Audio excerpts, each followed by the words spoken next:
so the cars head once again north from Simla to Mandi. From there they'll go across the Jalori Pass, the highest point of this Himalayan rally. The cars now climbing to 10,500 feet up into the snow line. Ranjiv Khanna is going very quickly indeed, maintaining his position at the head of the rally. Flory Roothaert has overtaken Ross Dunkerton on the road. Dunkerton with the Subaru taking things easy. Roothaert now closing in on the second-placed man. Just 16 penalty points separate Dunkerton in second place with the Subaru from Flory Roothaert's Nissan. As you can see, Dunkerton taking things very easy. But the man really on the charge, number one, Jayant Shah. Just before the end of the finish of the first leg, he had a collision with another car, and he was a total of 205 minutes behind the leader as they start this second leg. Shah is quickest on all of the competitive stages on this second leg, and by the end of the leg, he'll be up to third place. Quite an incredible drive.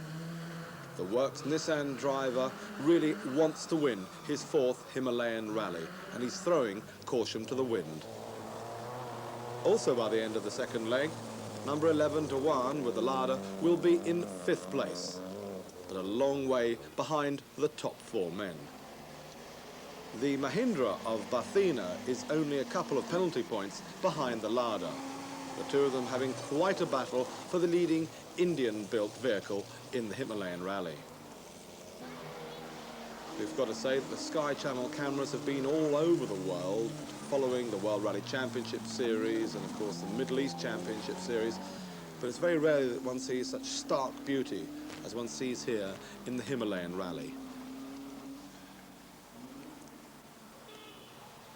The Army, the Navy and the Air Force, as we've said before, entering many of these cars.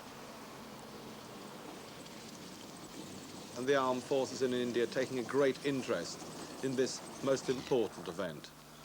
The hanging dust, of course, proving quite a problem. Absolutely still air here. The Fiat Mirafiori number 9 goes through.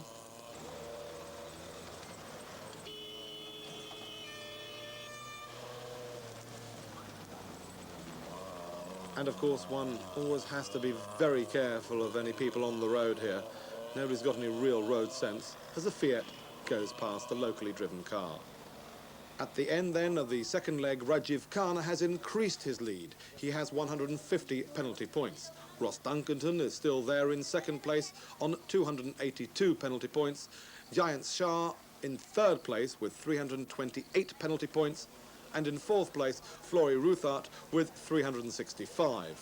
Fifth, and the leading Indian-built car, the locally built Lada of Dhawan, on 406 penalty points. But the action now with Jayant Shah really going all out for victory. The third leg takes the cars from Mussoorie to Nainital, and they're heading back towards Delhi.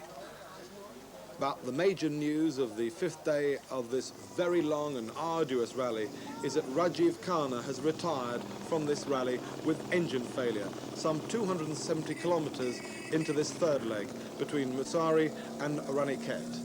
So into the lead now goes Ross Dunkerton with the Subaru, but Jayant Shah now up to second place is closing in on the new Australian leader.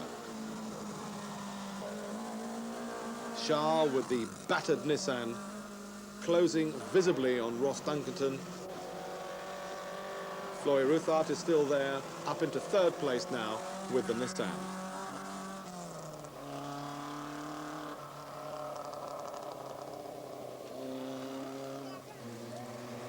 Dhawan with the Lada is up into fourth spot.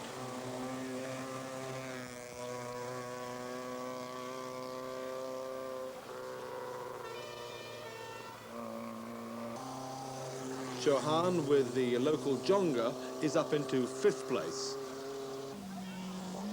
By the time Shah reaches one of his major service halts, he is only 5 penalty points behind leader Ross Dunkerton. There you can see the damage to the front end of the car. from the accident at the end of the first leg. Shah looking at the engine. Shah knowing that victory is now within his grasp, but he's really had to work for it. After being 205 minutes behind the leader, Kana, at the end of the first leg. But if there's one thing that this rally has shown is that India does really have a very good rally driver in Rajiv Khanna, who led this rally for so long with his Opel Manta 400 until his engine expired on this, the third leg. Certainly the Himalayan rally creating a great deal of interest now. And we must say very well organised by the Himalayan Rally Association. Of course, various government departments also helping in the preparation and the organisation of the rally, allowing the rally to pass through the various areas. And certainly the Himalayan rally has a great future. And so to the fourth and final leg. The car's now heading from Nainital to Delhi, just 145 kilometres. And Jayant Shah has now taken the lead from Dunkerton. Shah now has 394 penalty points. Dunkerton with the Subaru 444. And really Dunkerton going exceptionally well. Flory Roothaert is in third place, some way back on 607 penalty points. And perhaps one of the great surprises now in the rally is the fourth place Lada of Dhawan, who is some 40 points only behind the Nissan 240 RS of Roothaert. Flory Roothaert there going through. The Belgian heading towards Delhi, and what would seem like third place. And Dhawan with the Lada.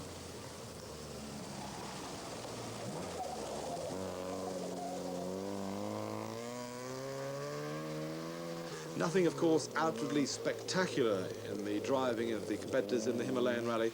But one must remember that the Himalayan Rally, an event so important to rallying itself on the continent of India. Number 57, the Jonga of Shah, who will finish in 5th spot. And while the local animals wander across the road, completely unaware or rather interested spectators. Through in 12th place, number 50, Shukul with the Jonga.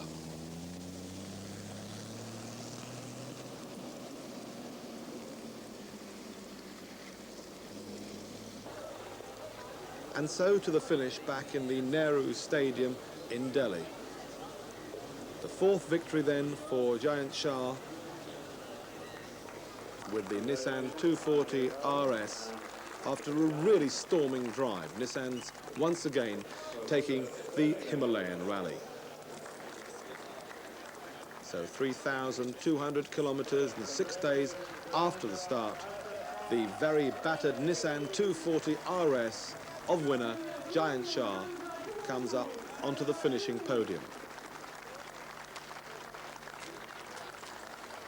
Undoubtedly a very difficult rally for the winners. But there, Jayant Shah and his co-driver, Ashid Khan, take the spoils of victory.